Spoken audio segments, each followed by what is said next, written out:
Why would someone spend $200 versus they could just go to YouTube or they could ask ChatGPT? What value are you adding? Why talk about it when you can actually deliver what they want? We just move them along. So it's not just some audit, it's actually completely actionable. The AI does not improve in a linear fashion. Right now it's hit the curve where it's gone like this in the last 2 weeks. This is not one of the AI hype things.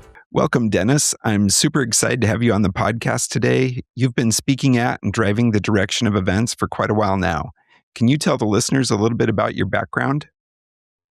I'm a search engine engineer, and back in the late 90s at Yahoo, we had to send people to speak at these conferences, and the other engineers didn't want to go, so they would have me speak. And I've spoken at so many, and it's one of those things where once you've been to some events and you get in that whole scene, you start organizing events and start being a part of events and start working with event organizers. And 30 years later, I've spoken at 900 some events, and we've put on a few dozen of our own.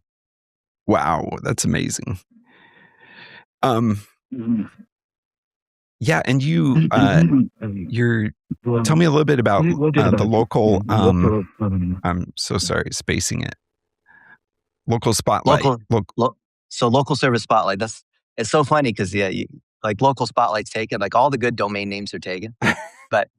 So I've always wanted to create jobs because mentorship has been so valuable to me. I had the CEO of American Airlines as my first mentor, and he told me a lot of things I didn't want to hear about myself. I was a good mathematician. I was a good mechanical programmer. I'm Chinese. I'm good at that kind of thing. But I didn't understand empathy, and I didn't understand how do you build teams. And he mentored me through all these things I didn't know because I thought, well, I'll just study harder and get more A's, like most of these Chinese kids, which is true, right? I mean, I was born in Dayton, Ohio, so I tell people I'm as Chinese as Panda Express, orange chicken, which was invented in California, not China.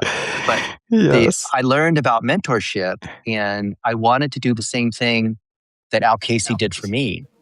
And so when I was at Yahoo, I started hiring a lot of people, a lot of kids out of Stanford and Berkeley, really sharp, but they maybe didn't have the organizational skills and the empathy, which is kind of true with the stereotype. It's like left brain, right brain, or, being right-handed or that kind of thing.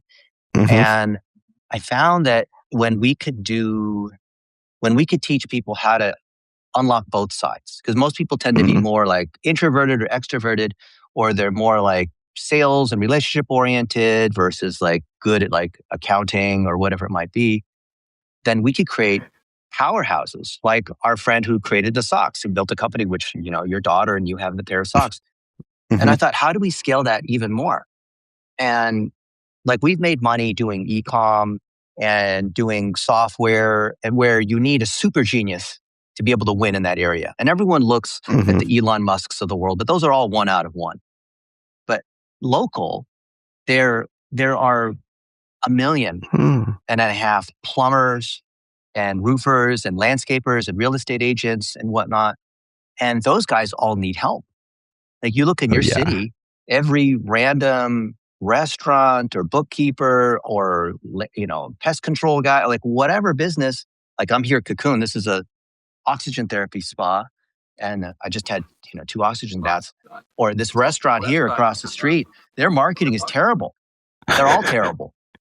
So we could create 1 million jobs by helping these young adults be able to service businesses in their community, maybe their mom and dad's business. And so because we've been very fortunate, having spoken at a lot of stages where like I was the keynote speaker at the National Funeral Directors Association, which is a room of 10,000 funeral directors, and all of them, they need help.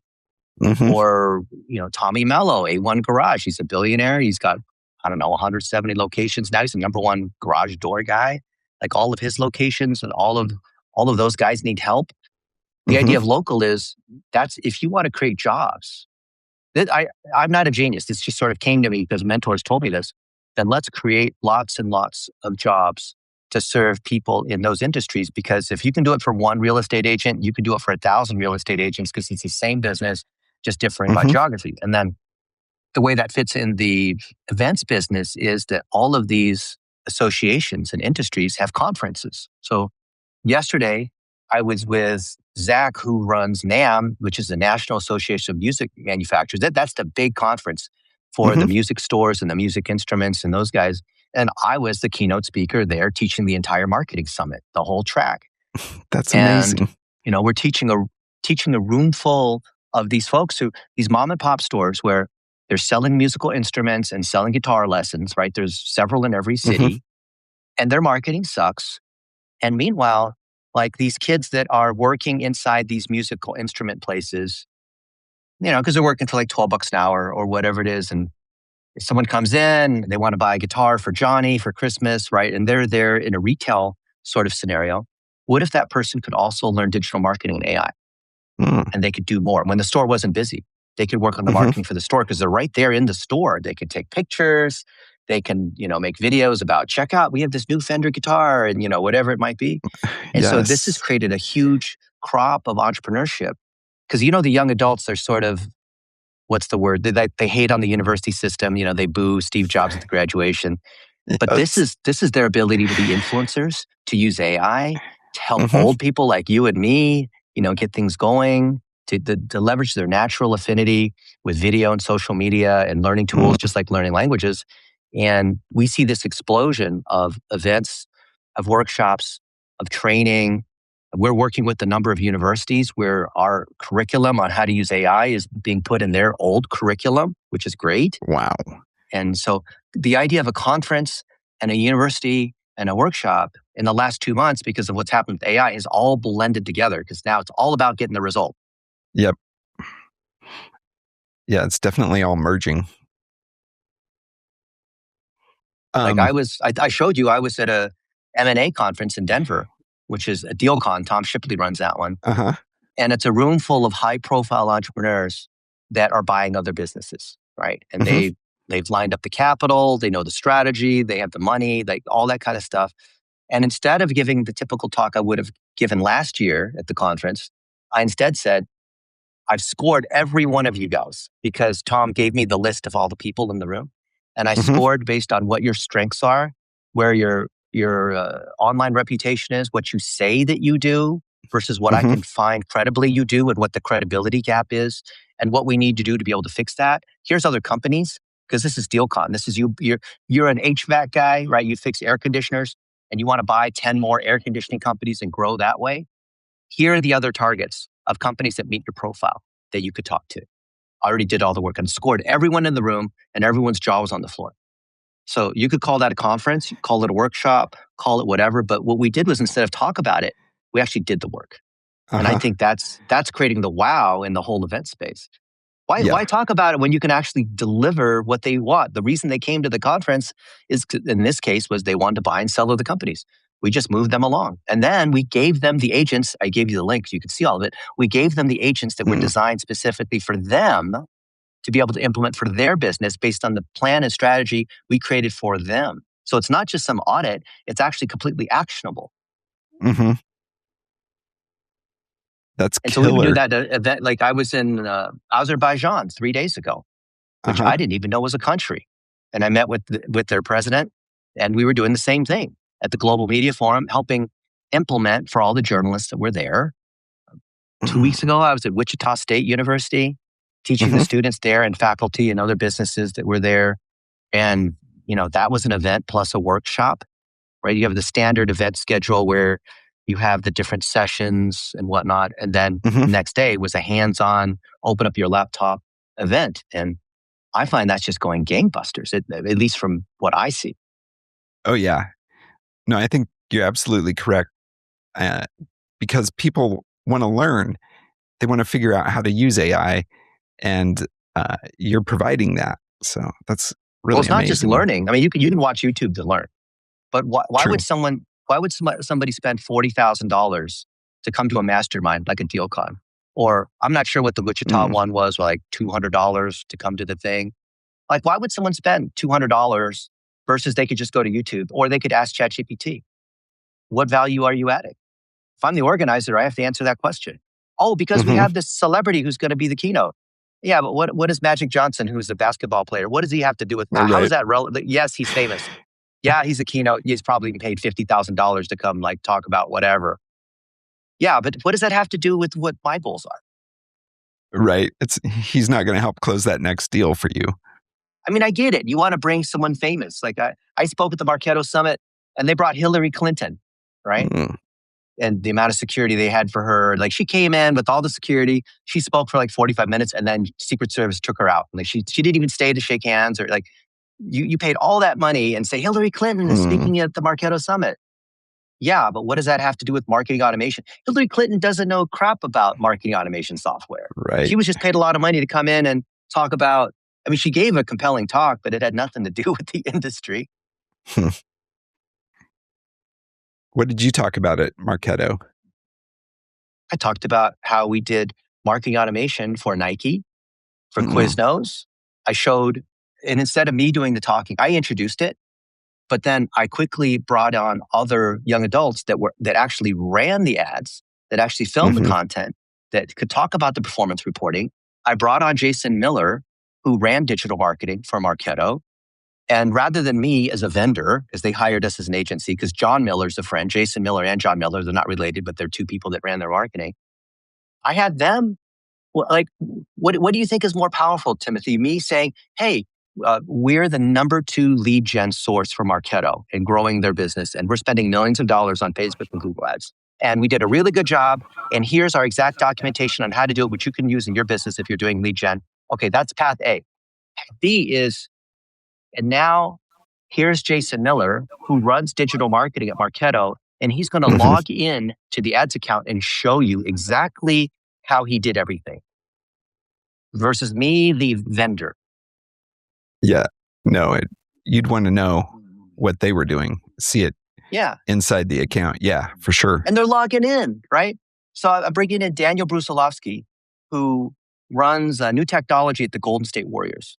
And the first year, we spent $1 million in social media ads. And this is after many agencies had tried to drive sales, but they couldn't. They could drive likes and impressions and engagement on social media, but they couldn't sell tickets. Right, trackable to Ticketmaster.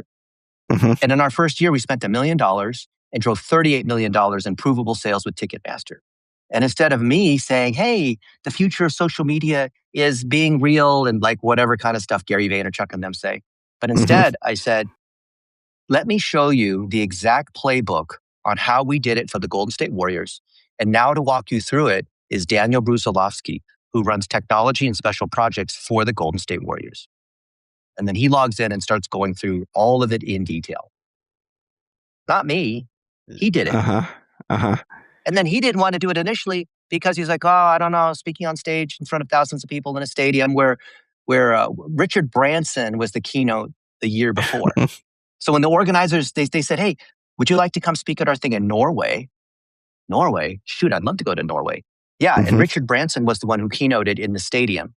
And we'd like for you to be the keynote. I'm like, really? I'm not Richard Branson, but if you'll have me, okay. So I said yes. And then I said, you know, it would be even better. I told Kenneth Eriksson, who's now like the mayor of Oslo, using our same techniques, which is a whole nother story. But I said, you know, it'd be even better than having just me speak. Let me bring in, because the Golden State Warriors back then, they were winning championships. I said, let me bring in the guy who's from the Warriors, who's actually responsible for this. And then he and I together can tag team. And that's what we did. It was a blast. And that drove more business for us. Not that we weren't ever trying to sell anything. We never said, hey, come hire us or anything like that. We're like, this is how we did it. We published a PDF for you. Go download it. Just like the one I showed you for DealCon. Like, there's the PDF of all the stuff. Go implement it. You don't have to give us an email address. It's just right there. Go download it. Give it to your Claude. Have it go to town. Right? It's all right there. Everything. That's killer. I find that...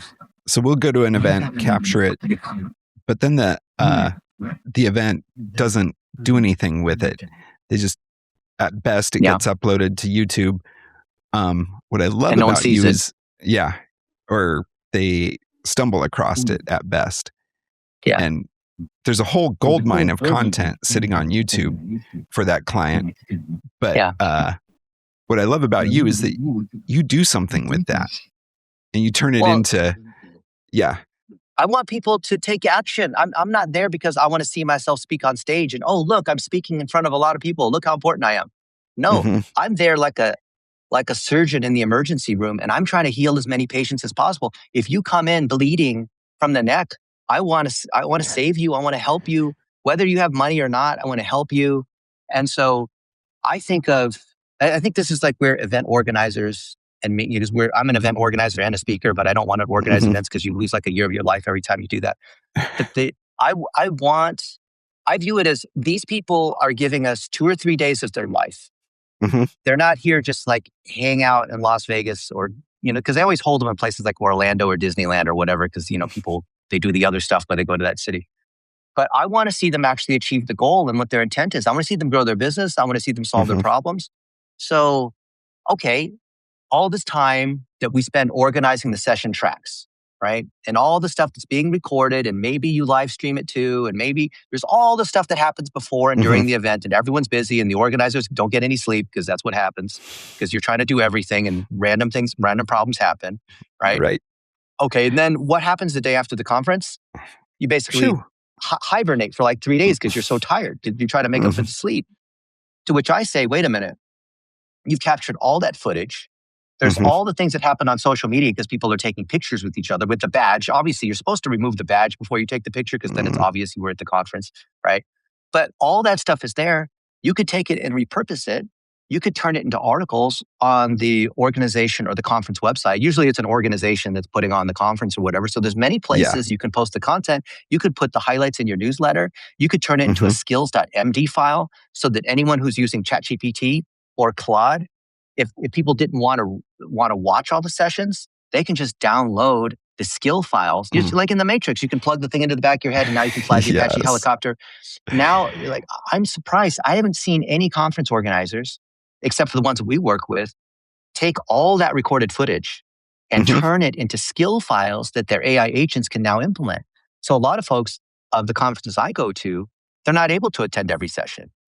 But there's these other sessions where, well, if the sessions were organized around how to achieve a certain result, meaning like following a recipe, well, that's perfect for turning it into a skill MD file, which is how AI agents do the work. Not chatbots, but agents that actually log into your systems and run ads and answer the phone and do that kind of administrative things that humans shouldn't be doing. Then you can equip your agents to do all of that.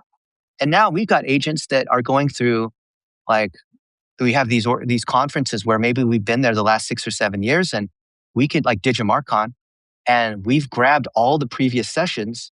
The AI's watched all of them because the AI, like, I don't have time to watch, but the AI can obviously watch and read every single thing because that's what the AI can do that we can't do as humans, and turn them into skill files.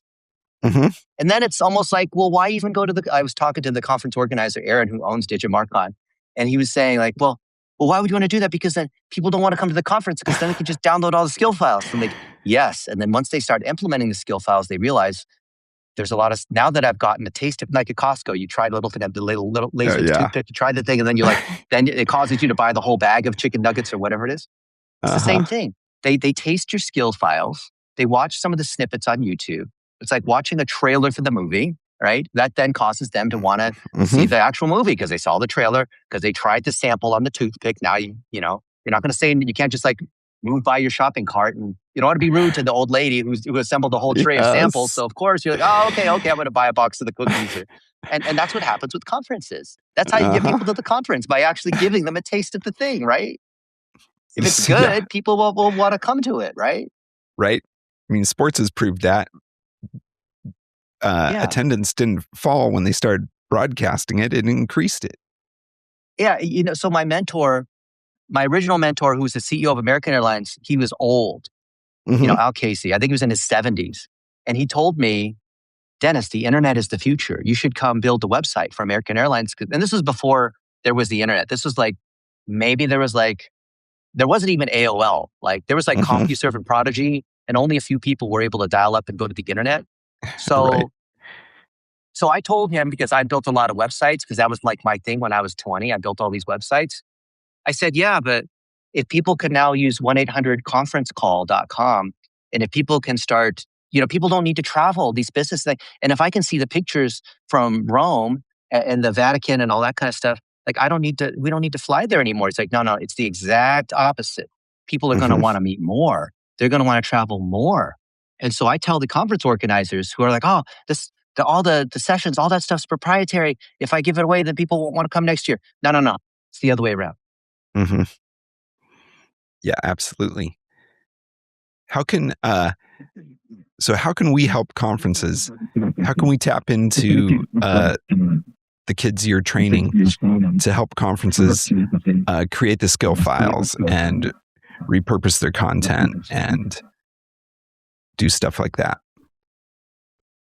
Well, two things. First, the actual doing of what I'm talking about with using AI to assemble skill files and update the website and edit, you can take all the clips. I'm sure there's some folder that has tons and tons of video in it. The AI now can go through all of that and edit it according to, like, we use Descript. Guess what? Claude could log into Descript. So we have the AI using AI. And even inside Descript, there's AI, and like all of the tools have AI, of course. So the actual doing of the work, Timothy, even though it's like sexy and people say, oh, it's AI, and they think it's all complicated, it's actually as easy as assembling IKEA furniture, right? Okay. There's a lot of steps. It's well documented. It's a little tedious. At least we think it's tedious because we've documented the heck out of it. SOPs that are 200 pages long. If you read it, you'll see it's actually step by step, right? Some people have actually taken the time to go through our SOPs and see, like, wow, these guys are actually meticulous in how they use AI. Yeah, we are. Right? Because that's what we actually operate from. So if our SOPs are not up to date, then our execution fails. And then if we have mass cascading failures, that's a problem. So we have to keep our stuff up to date, of course, because we have thousands of kids that are using our SOPs. So first is the SOPs are clear and easy, and they're just tedious and they take a long time, like the IKEA furniture. Second is you need someone to use the SOPs. And most of the organizers that I talk to, they say, oh, yeah, I want to learn AI. I'm not too old. But then they end up being so busy that no one ever, and then I'll text them a week later. Hey, did you ever get around to implementing the stuff and use oh, I meant to, but I got busy. And okay, come on, right? I understand this. Don't give me any more excuses. Here's the solution. You need to find like an unemployed 21-year-old, okay? Or some kid who just graduated college and they're saying, like, I'm having trouble finding a job because AI is taking all of our jobs, or whatever their complaint is, okay? And you say, I would like to hire you as an apprentice to use these AI things to be able to take the conference that we've had, and here's 5 years of recordings in these folders, and I want you to enhance our website. I want you to, your goal is to use AI to get more people to come to next year's summit. We're going to hold it in San Francisco. We're going to have these speakers, blah, blah, blah. And here's a set of SOPs that have worked for other conference organizers. And I want you to tune it. I want you to work with Claude or whatever the latest AI is. Claude's the latest one right now, but it changes. I want you to use Claude and implement it for our events. And then next year, we're going to have a super VIP ticket for $10,000 instead of, and we're going to launch an early bird instead of just the early bird. And we're going to offer like whatever, the special cruise thing or the workshop the next day, or like, here's how it's different. Yes. And I want you to drive sales. Okay. This is not about trying to become viral on YouTube. This is about selling tickets to the event. And because you're going to use Claude properly, you're going to connect it to our CRM. So we have our mailing list. We have all the people that attended last year. We have the session feedback from what people liked and whatnot. We have like all the other information, right? And you're going to have Claude. You're going to connect Claude with all of that, and you're going to manage a team of these agents. Then you will manage a whole marketing team. So you're going to have a social media agent. You're going to have a video editing agent. You're going to have a website building agent. You're going to have a team of 6 of these agents. And you are the manager, the orchestrator, the conductor of this team. And here's the SOPs that Dennis has. And in fact, go to DennisYu.com/DealCon and you can see the SOPs, which we update every day. And then I want you to go to town, and I'm going to pay you as a starting wage of $3,000 a month, or depending on whatever city they're in. But then I'm also going to give you 2% of all ticket sales. Okay. So you could make $10,000 a month. You could, like, obviously the ticket sales, people wait until the last minute and all that. So the pays. Yeah. But whichever, the cutoff or the super early bird and the early, like there's like a mini spike, a little spike, and then the big spike at the end. So I'm going to pay you a base salary, but based on performance, I'm also going to give you, now you can be an entrepreneur, an intrapreneur, and make a little bit of money on that. And in fact, we're also trying to grow our email list. So I'll pay you $1 for every qualified lead that comes into our email list that meets certain, not just random email addresses, but meets the criteria. Or I'll pay you $5 for anyone that registers for our webinar. which of course at the end of the webinar, we promote our event and promote our workshops and promote our certifications and promote the other stuff. And now when you empower that young adult with the framework of the AI and all the training, now you have a really smart internal marketing person who cares, who's motivated, who learns quickly, and who is incentivized to do it the right way. Not affiliates. I don't believe in affiliate marketing anymore. Affiliate marketing is you pay some random other people for sales and you don't really know what they're doing. They're like drug dealers. Versus your own people, someone who you can see their face on Zoom, or they come into the office even better and you could see them and you meet every Friday to talk about what's going on. And now you created a job for another young adult. I love seeing that. And I make no money off of that, but I love seeing it. Yeah, I do too. We often will go into town, show up at a location. We need additional people to help with our production. So we'll bring in people and train them, and they'll get, skills, learning to work with video and all that fun stuff. And yeah, that's killer stuff. Well, just imagine, Timothy, I could be wrong. I don't want to misspeak, but if I was an organizer and I was hiring E3, I would view you as an expense, as other expenses, unfortunately, catering or printing badges or parking or paying the hotel because, they always try to jack up the price because you have to use their people. So you are seen as another expense. And maybe you have different packages. You have a basic one versus you have a premium one, right?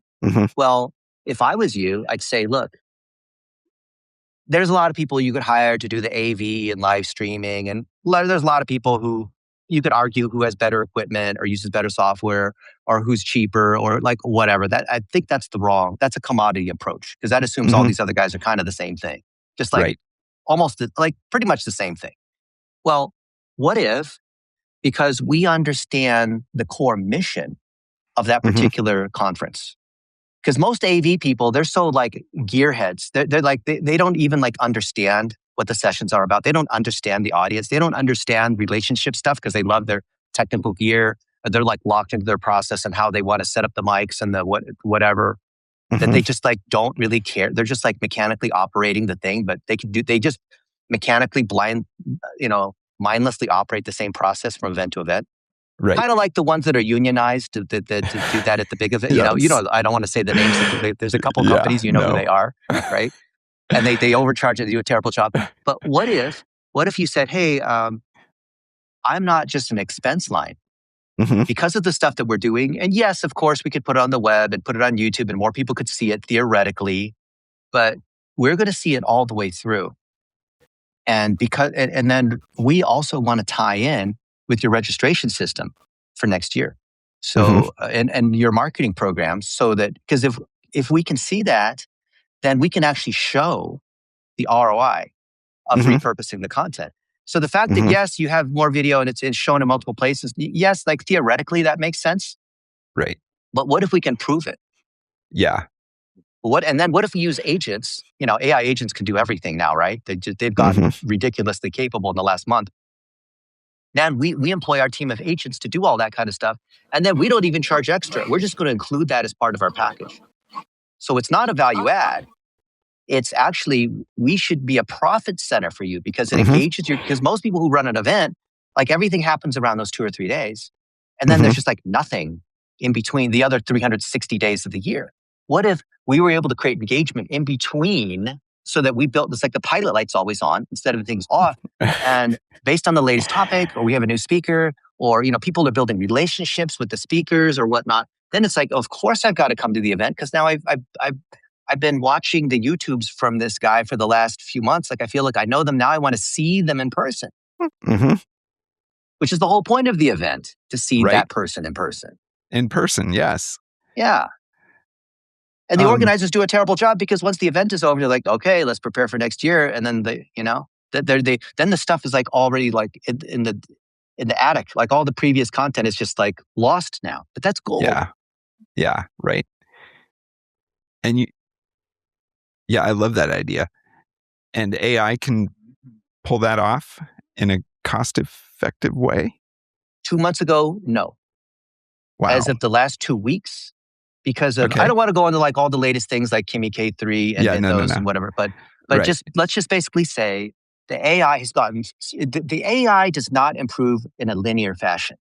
Okay. This is what catches people. It goes like this. And it's right now, it's hit the curve where it's gone like this in the last 2 weeks, which has caused all these people in Silicon Valley to lose their hair, including me. I've lost my hair, right? Apparently so have I.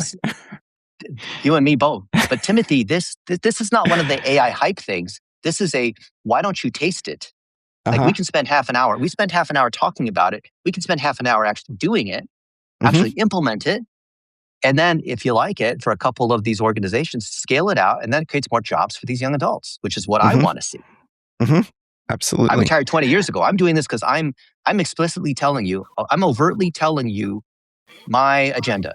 I'm trying to get more jobs for young adults. That's what I'm trying to do here. I love that. Any way I can do that, right? They don't have to be hired by me. I just want to create the jobs. Right. Okay. It'd be an uphill battle though to get access to the reg data, won't it? No, not if you show them the initial plan, because you already have all the footage. Okay. You start with the footage and you show what you can do with it. And then you could say, you know what? Now that we have all this data and it's repurposed in different ways and the guides, and then we send out things to the speakers. Look, let me give you an example. How often at a conference, because you've been to these conferences because you're running them, how often does a speaker after their session get a little something saying like, here's a summary of your talk. Here's some of the highlights. We already clipped it up. And then here's some things, here's some recommendations on what you can do to improve your website based on the speaking footage. Because your website loads slow and you need a page about what your keynote talk is. And your bio is incomplete because you haven't updated in the last 6 years. And so we went ahead and created all of this for you in advance. How would the speaker feel about that? They'd be ecstatic. How would the conference organizer feel if you did that for the entire conference and you did that for all the speakers and you show the organizer you did it for all the speakers too? Where they didn't even pay for it. They didn't even ask for it. It's like this Christmas gift that showed up. Not a Trojan horse, but like a Christmas gift. Right. How would they feel about that? Would they be more likely to hire you for your next year's event, right? And then you say, you know what? And then they say, wow, this is so good. What else can you do? Well, if we take all this content we've created, all the clips and summaries and articles, because you can use AI if you do it the right way to write articles that don't sound like AI, but are actually good. We can enhance the conference website and prepare for next year and enhance your organization website and enhance the social media and link everything together so you rank better in AI, of course, because you're using AI to rank in AI. That's like the irony of the whole thing. And so we can do all of that, and that we can do for a very tiny amount of money. Whether you can do it for free if you have a young adult that you want to, here's our stuff. You could have them implement the stuff, the findings and detailed recommendations, or you can hire one of our young adults for a few $1,000s. And this creates good jobs, for us, but also creates huge value for your organization. And then the next step is, but of course, rather than this being an expense, you want to drive more registrations, don't you? Well, don't you think driving registrations, like if we take all this amazing content, all the highlights from last year, which is not just a highlight reel, but in a much deeper way, like I'm talking about.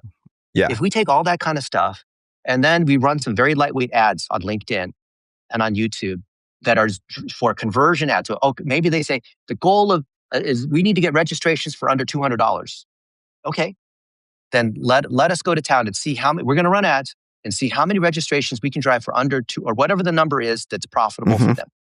And they can't say something like $50. That's ridiculous. It has to be like a reasonable number that we can actually hit, right? And then we have the AI. I don't know how to run ads. Well, our AI does, because AI's done it for hundreds of conferences that we've done this for, right? And we're giving you the same AI that's been trained on how to do the thing. And then your young adult is, watching over the thing, right? And ads is a mechanical process. It's not hard. Everything. Running a conference is step-by-step mechanical process, right? Editing video, your whole E3 webcasting and all, like that's a mechanical process. Yeah, totally. It's got an SOP against it, right? Yeah, we should do that. Definitely. It seems like a no-brainer to me. And then if you're really clever, Timothy, and some people have done this to me and I smile, you could take our podcast here, run it through Claude and say, you know what, Dennis came up with some really good ideas. I want you to be devil's advocate. And I want you to help me reason through like all the different angles on, will this work? Will it not work? What am I not thinking about? What are the potential gotchas? Be as cynical as possible, but also be honest with me on, is this a good thing to do or not? And I'd love to hear you come back to me. I don't know if you use Claude or ChatGPT, whoever you use, have it come, like, tell me what it says to you. Okay. I think you'll like it because I've asked organizers to do this before. I already know what it's going to say, but I want you to find out. Okay. I'll do it. Yeah. Well, hey. And if you're a conference organizer watching this, then I want you to do the same thing. Say, hey, take a look and be honest. Don't, because otherwise you're just going to tell me, oh yeah, everything's amazing, because it'll always just compliment you to death, right? That's what it's a yes man. So you have to give it permission to be honest with you and say, I want you to listen to what Tim and Dennis were talking about and be honest with me. How much of this applies to my conference so I can drive more registrations? And then if you're a conference organizer and you're watching this, I would love to hear what you think. I already know what the AI is going to tell you, but I want to hear it from your words. Because there's all these bogus reasons about how you're too busy, or you don't have time, or you guys don't have the budget, or you don't have someone who's capable of doing it. All of those things are washed away as long as you can identify some 20-year-old that can do this for you. And then they can, I know, because thousands of 20, under 30, usually like 20 to 30 seems like the sweet spot for this sort of thing, right? But there's people of any age, really. It's like a bell curve, right? And these young adults, for some reason, maybe the stereotype is true about them being better with technology and learning faster, or knowing social media, which AI is an extension of social media. Like whatever the reasoning is, these young adults absolutely crush it in this thing that I'm recommending here. Okay. It's got to be. So now I've given you the sample on the toothpick at Costco. Now you sample it, and then you tell me, how does it taste? Okay. I saw your document about you having Claude run Descript, and we'll definitely give that a go. In the past, Claude can run all of them now.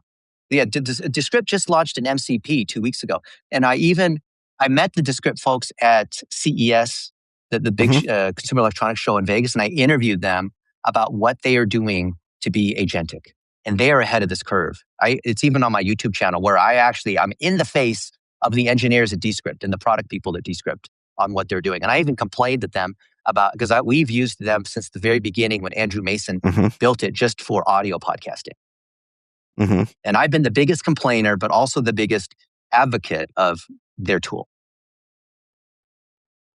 Yeah, because I remember back, I tried some long form stuff through him and it choked. But I haven't tried it in a while, so I'll definitely give that a go. They've made Underlord a lot faster and smarter. It still doesn't do everything that I want, but it does most of the stuff. As you'll see, they just did a webinar last week on that. Okay. Yeah. So if you use a Descript from 3 months ago, it's not the same Descript. Okay. I'm excited to. It still doesn't do everything. So I hope by the end of the year, they're going to have my wish list of all the features. Because we have a lot of video editors, a lot of humans that are editing video still. Yes, right. So many.